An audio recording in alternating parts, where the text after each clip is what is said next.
What if everything we've been told is a carefully orchestrated charade? A ritual designed to cement a hierarchy of power hidden in plain sight? The moon landing, hailed as humanity's greatest triumph, a fake? Celebrities, anointed as modern gods and goddesses, wielding influence beyond mortal reach, part of a pagan elite? And now, a so-called historic all-female spaceflight by Blue Origin, riddled with flubs and whispers of deception. Are these events disconnected, or are they threads in a cosmic tapestry, woven to control the narrative and obscure the truth?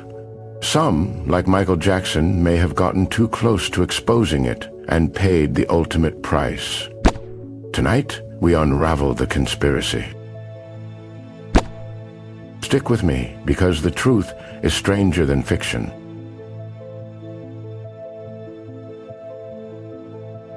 Before we dive into the shadows, I want to thank every one of you watching, subscribing, and commenting. You're the lifeblood of this channel, helping us share the truth and strengthen the algorithm so this video reaches more people in their suggested feeds.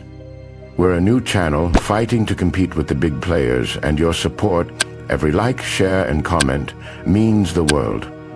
You're not just viewers, you're warriors in the quest for truth, and we value you more than you know. Let's grow this channel together.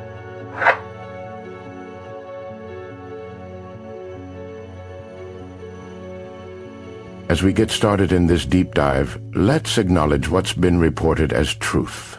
NASA claims we landed on the moon in 1969.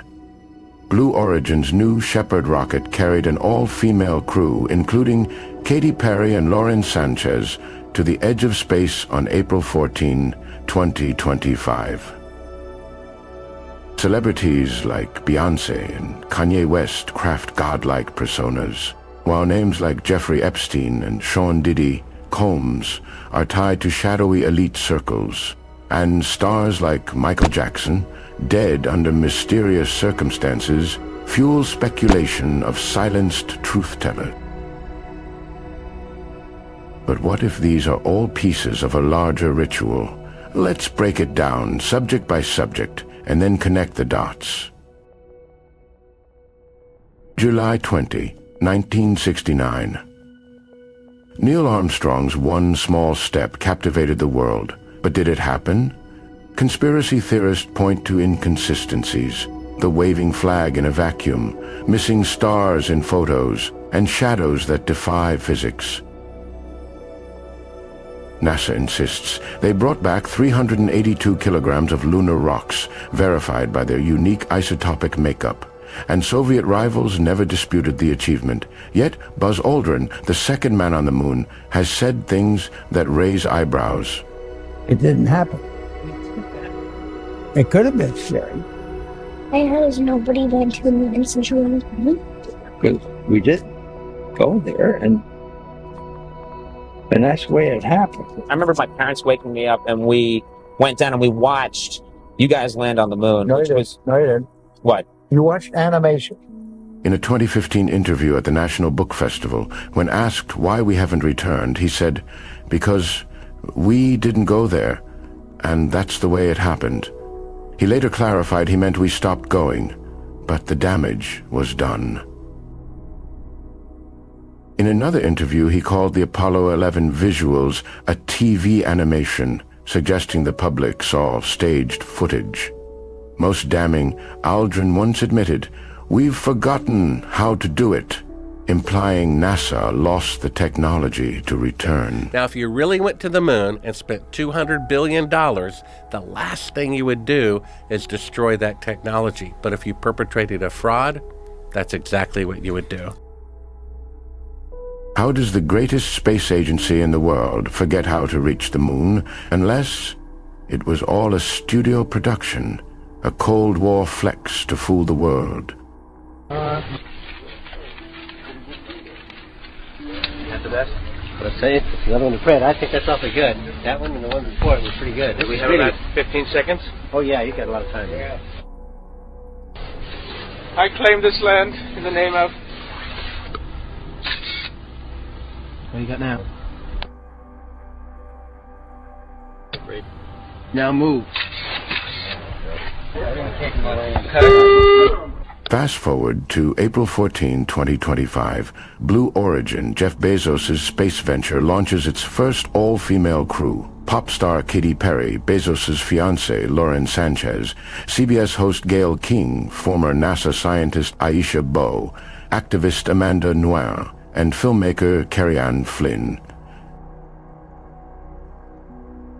The New Shepard rocket soared to 66.5 miles, just past the Kármán line, the edge of space, for an 11-minute joyride.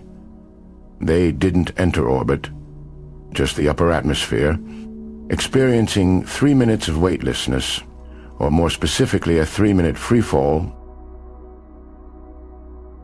The mission was hailed as a feminist milestone, but cracks appeared immediately. As Bezos rushed to open the capsule door, footage showed it being opened from inside first, then quickly shut, before he used a specialized tool. Why? Was it to stage the photo op? Social media erupted, with ex-users calling it definitive proof the mission was fake, likening it to moon landing conspiracies.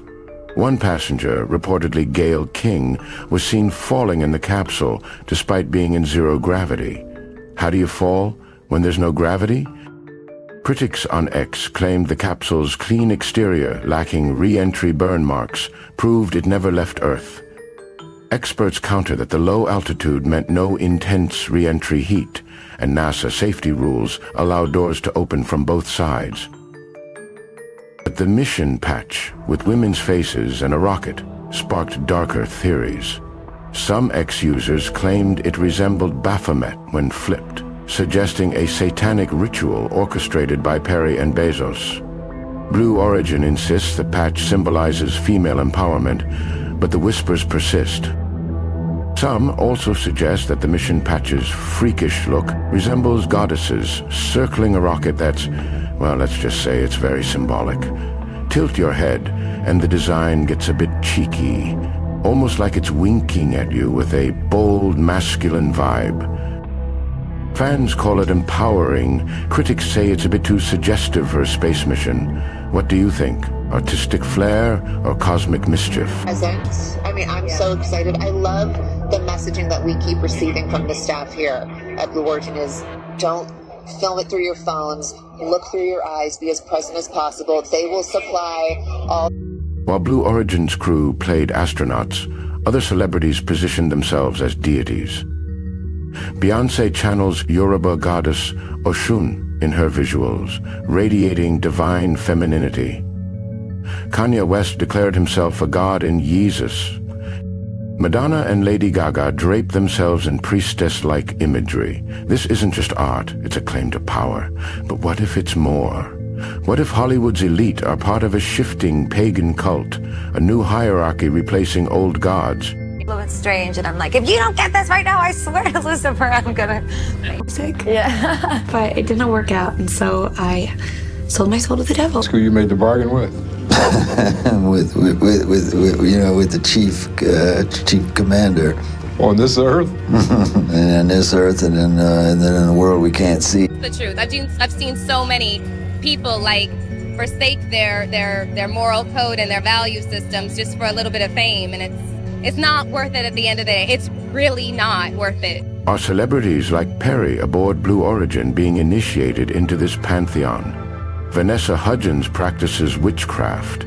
Paris Jackson led a 2021 full moon ritual, and Lana Del Rey joined a 2017 hex against Trump. Names like Jeffrey Epstein and Sean Diddy Combs haunt these circles. Epstein's Island and Diddy's alleged freak-off parties, as reported in 2024 lawsuits, suggest elite rituals cloaked in decadence. These aren't hobbies, they're signals of allegiance to a hidden order where power is consolidated through symbolic acts like space flights. This may all seem too odd to be true, and if it is all true, you may be asking, how is this kept secret? Why don't celebrities speak out? The answer to that question may be a deeper dive into this conspiracy, and reserved for another video, But consider this. In a March 2025 Oscars interview, Ariana Grande quipped, "They did the Brighter Days memory erasure treatment to me," leading many to believe she was confessing to having her memories literally wiped, fueling wild speculation online. To me, so I'm having trouble remembering the details. They're foggy because at the Brighter Days Clinic they do the memory erasure. I can see if they can restore my memory. In reality, this was a playful nod to her music video for We Can't Be Friends from her Eternal Sunshine album, where a fictional Brighter Days clinic erases memories inspired by Eternal Sunshine of the Spotless Mind, a savvy promotional move, not a revelation. However, this sparked conspiracy theories that Hollywood, steeped in alleged pagan practices, must reveal truths in coded, deceptive ways to control their minions, with some even suggesting this treatment can transfer or create memories that enables cloning to perpetuate celebrity narratives. Similar suspicions swirl around Britney Spears, whose 2007 head-shaving meltdown was rumored to stem from suppressed memories resurfacing, and others like Paul McCartney, believed by some to have been replaced by a double,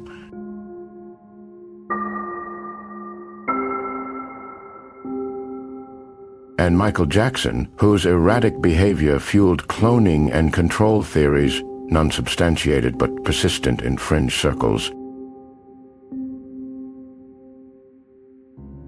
And this ritualistic control isn't just in Hollywood, it's in our government too. Take the 2004 video clip of George Bush Jr.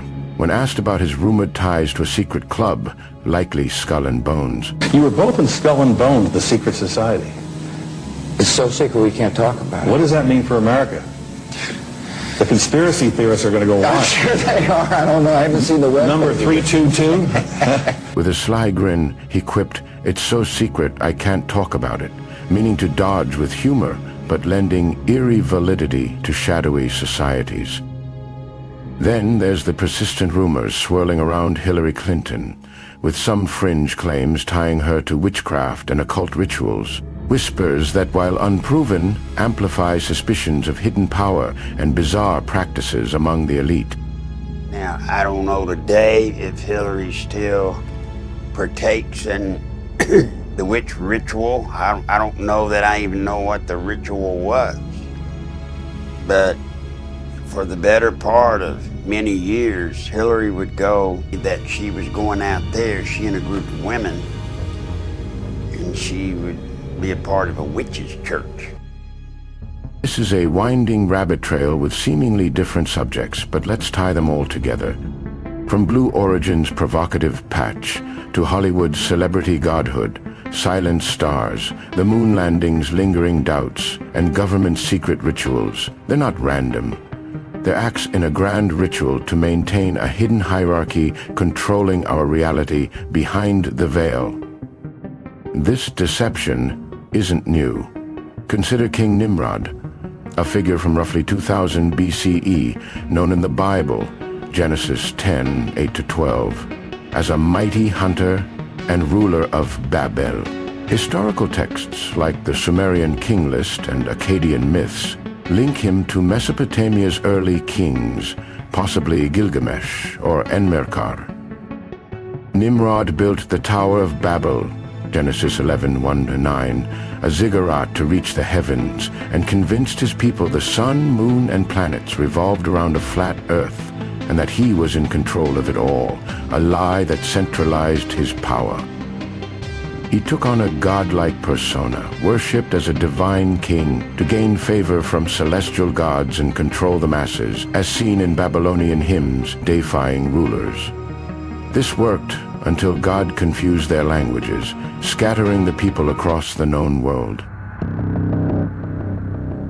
Nimrod's deception mirrors today's charade.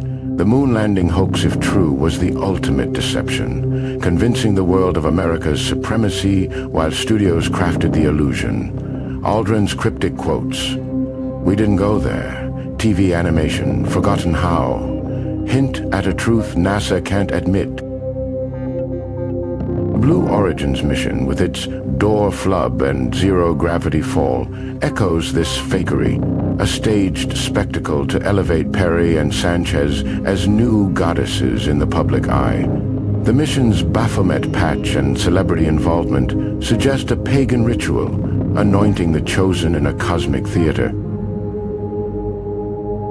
Celebrities from Beyoncé to Hudgens adopt divine personas, signaling their place in a modern pantheon, while Epstein and Diddy's scandals reveal the dark underbelly of this elite.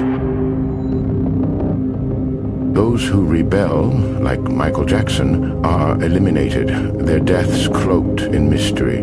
Or some may be silenced in other ways. This hierarchy thrives on control. Control of narratives, of space, of divinity itself. Space travel, whether Apollo or Blue Origin, isn't about exploration.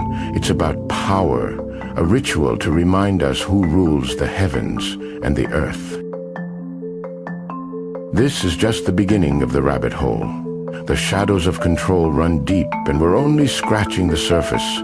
Be sure to subscribe and hit that bell notification, because we're diving deeper with a full video on each twisted topic we've uncovered today. Don't miss what's coming next. My personal theory? We went to the moon, just not the way we have been told. And the real conspiracy is what they are not telling us. My name is Carl Wolf, and I was a precision electronics photographic repairman with a top secret crypto clearance. In mid-1965, I was loaned to the Lunar Orbiter Project at NASA on Langley Field. I was taken into the laboratory where the equipment was malfunctioning. I couldn't repair it in the dark. I asked to have it removed. About 30 minutes into the process, he said to me, in a very distressed way, by the way, we've discovered a base on the backside of the moon. And I will testify under oath before Congress that what I'm saying is the truth.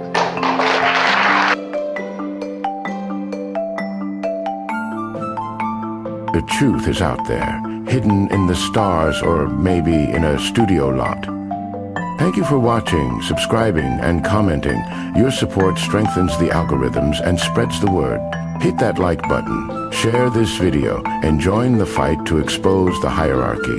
Until next time, keep searching and questioning everything.